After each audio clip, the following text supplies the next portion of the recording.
I'm tempted with money, so you go the route of misusing. There are people that don't have that struggle. And there are people that don't get that there are people that don't have that struggle because they have it.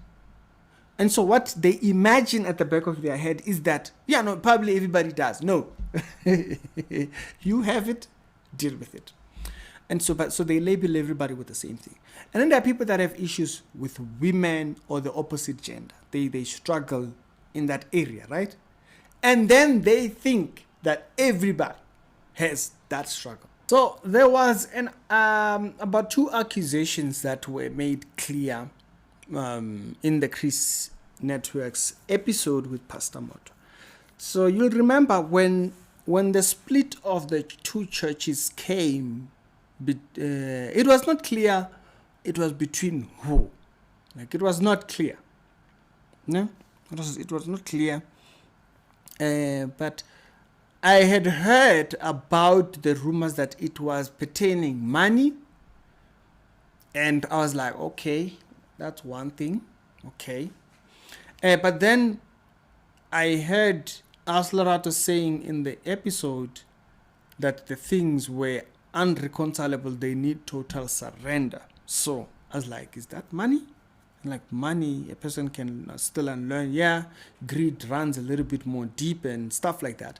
So we were still not clear what exactly were the accusations that actually caused the split. Because from Aslarato's episode, we heard there was now these 2 splits. There was a church in Soweto and so forth. And also that brings up that particular subject, the subject matter of the 3rd church, the 2nd church in Soweto. All right. So it was not clear. And then when Enigma spoke about it, it only made the story worse.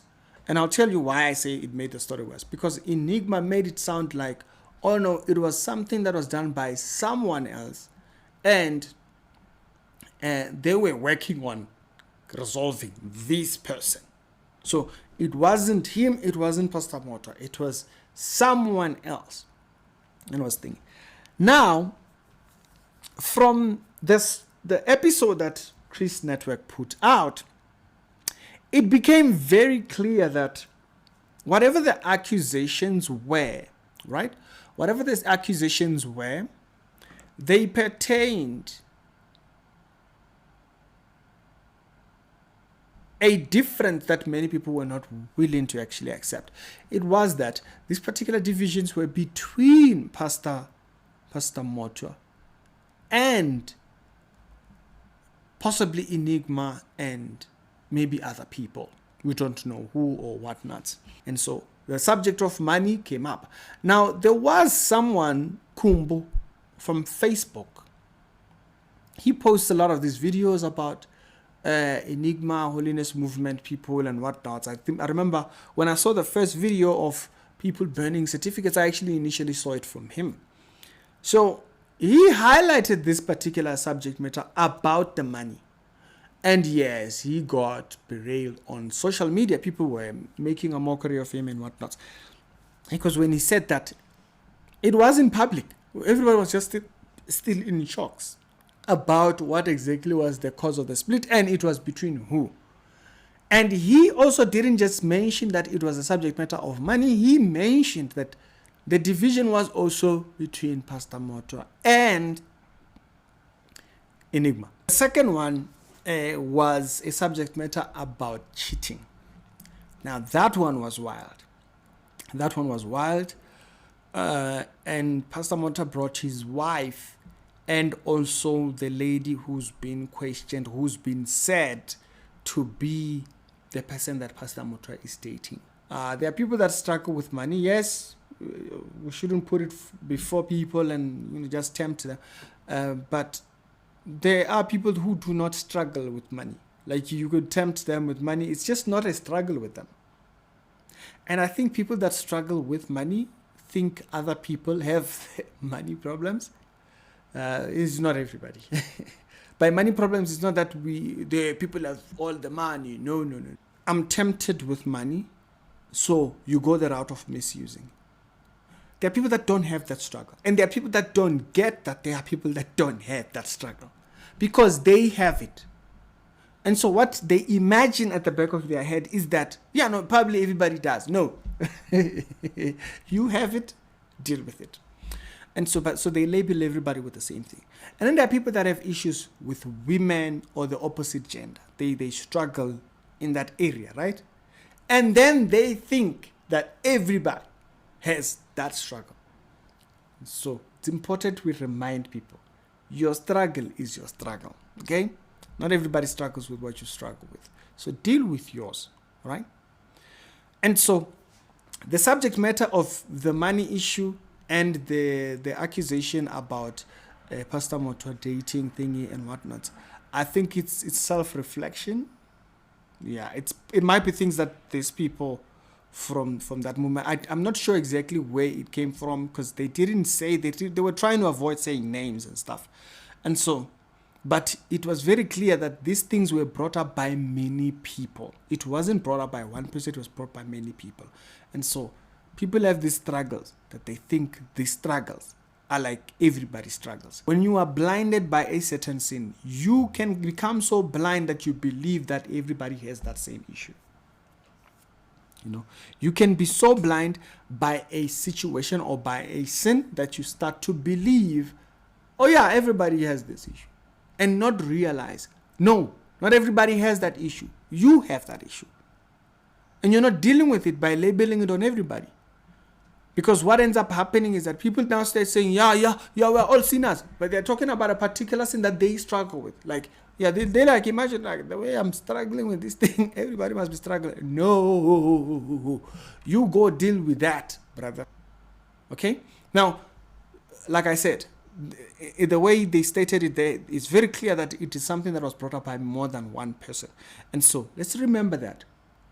If you're dealing with something, don't think we all deal with that thing. Okay? You have that problem. There are people that have a jealousy issue. And so they think everybody lives their life jealous. Because they only see, you know, remember when the Bible talks about the beam in your eye? There you go.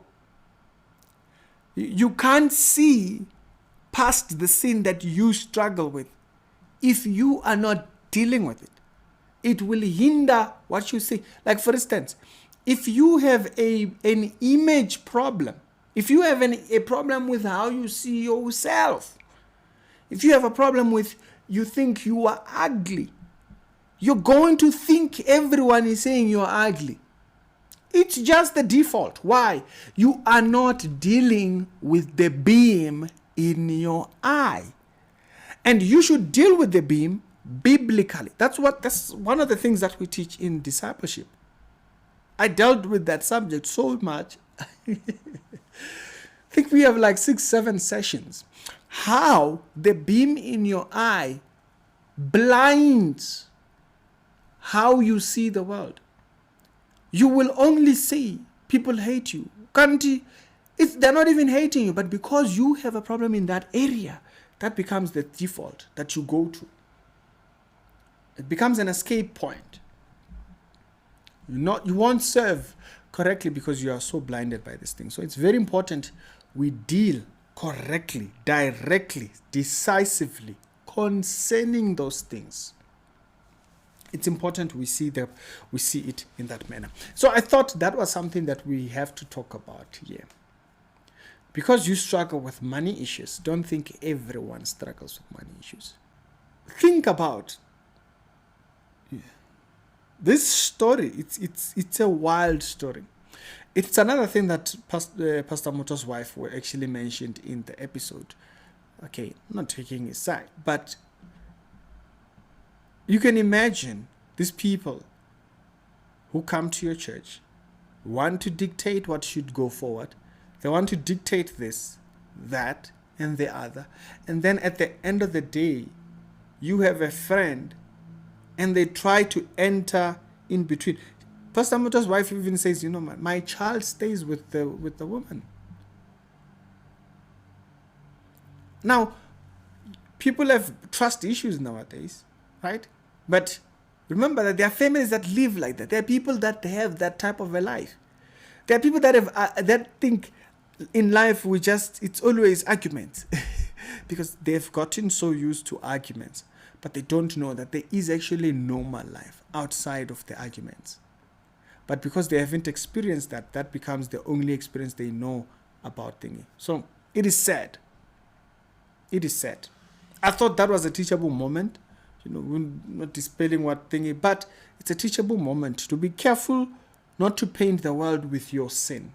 Be careful not to paint the world with your judgment or with your negative view of the gospel.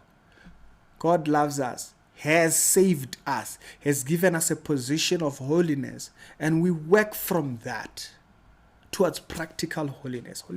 Practical holiness doesn't save us. Practical holiness is what makes us inheritors into the kingdom. It gives us joy serving and stuff like that. I've spoken about that on previous episodes. I'll leave those videos down in the pinned comments. So go check them out where we deal with that particular subject. I thought this was a lot. Now we are clear on what the accusations were. Pastor Mota got to clear them. He didn't come alone. He came with his wife and the woman that was being accused. It just becomes judgmental. At the end of the day, it just becomes nothing but judgmental.